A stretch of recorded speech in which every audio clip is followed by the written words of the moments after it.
Hi there, my name is Vivian, and this is my first soft-spoken video.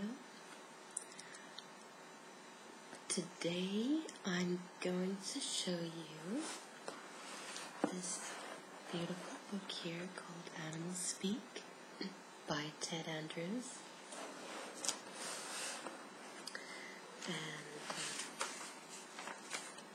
I'm just going to just show you a bit of this book. It's sort of about the animal kingdom, the animal world, like it says here, symbols in the natural world.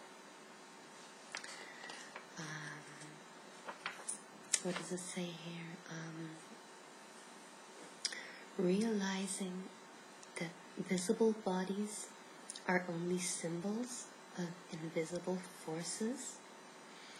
The ancients worshipped the divine power through the lower kingdoms of nature. The sages of old studied living things to a point of realization that God is most perfectly understood through a knowledge of His supreme handwork, animate and inanimate nature. Every existing creature manifests some aspect of the intelligence or power of the Eternal One. So I don't know if you guys are interested in nature. I know that I wasn't before. Actually, nature was, kind of boring to me when I was younger.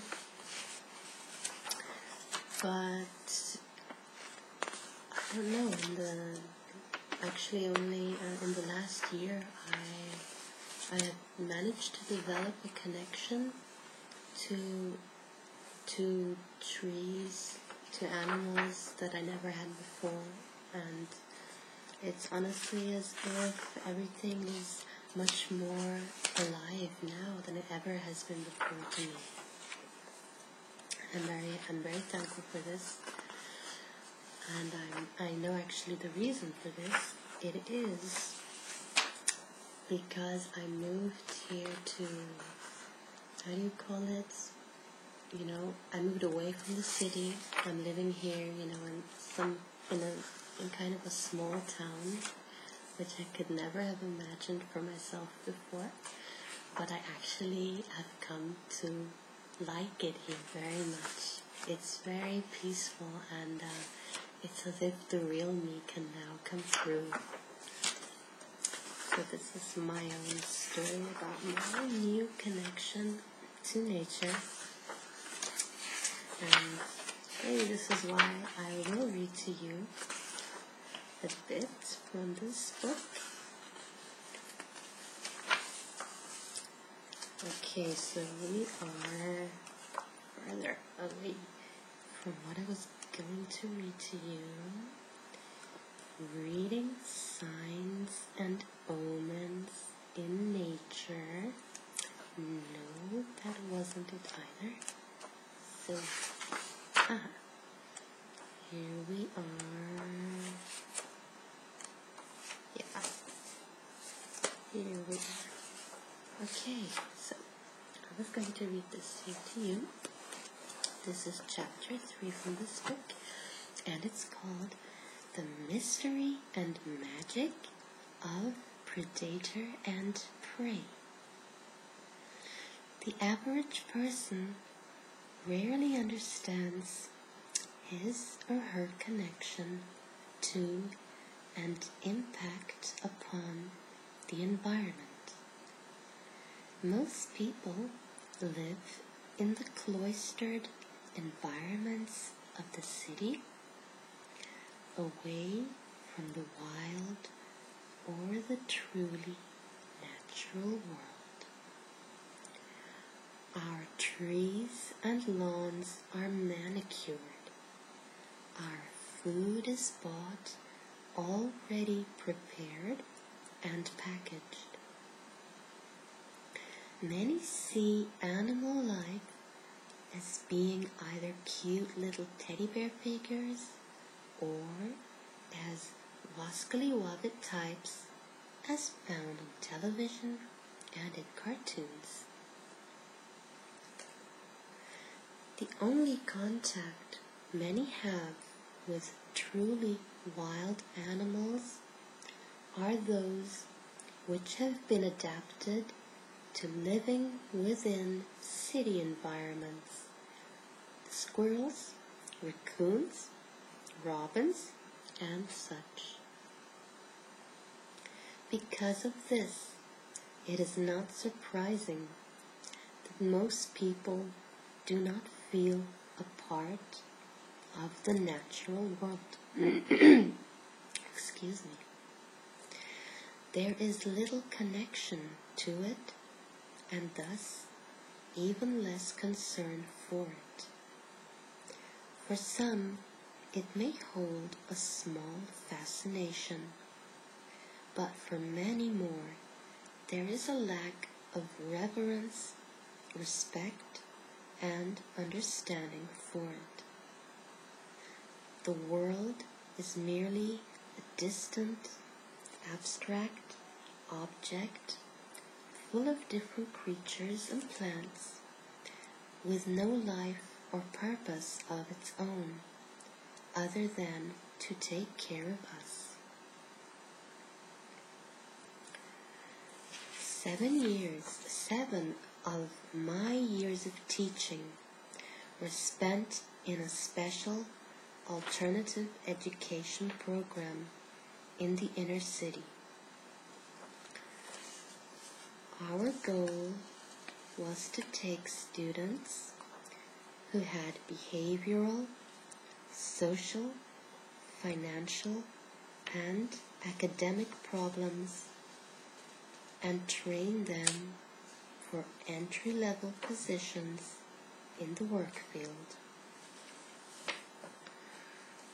Most of the students were unable to function within the regular high schools and probably would never finish their formal education.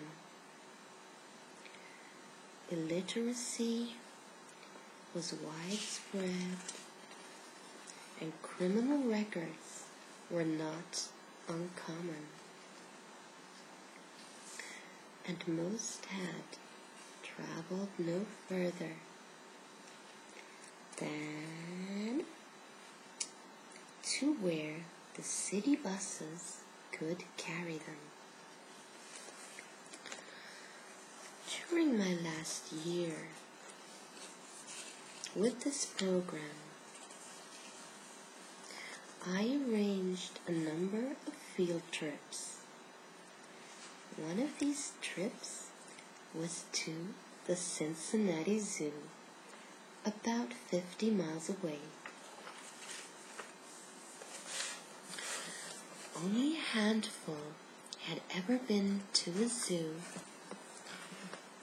and they had not been there since they were very little children. The response was amazing.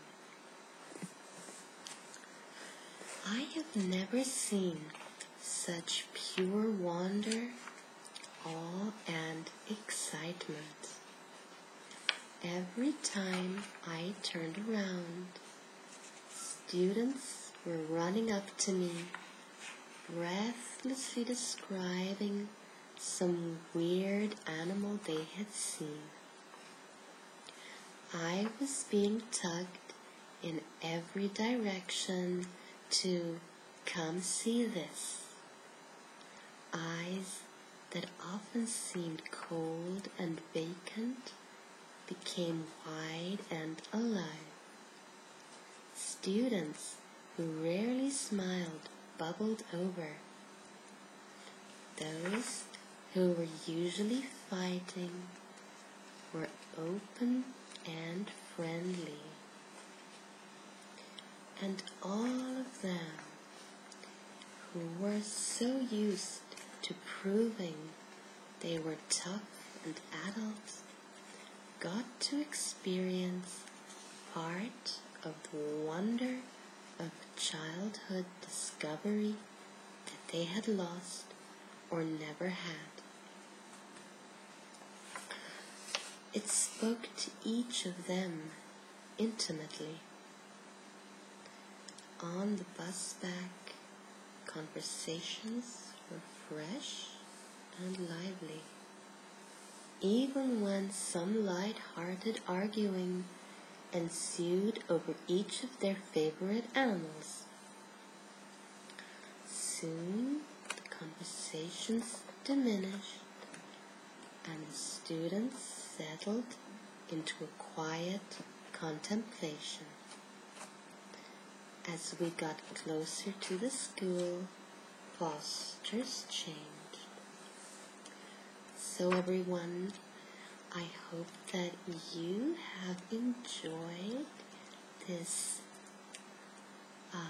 first soft-spoken video of mine, and just wanted to let you know that the stories continued in the second part.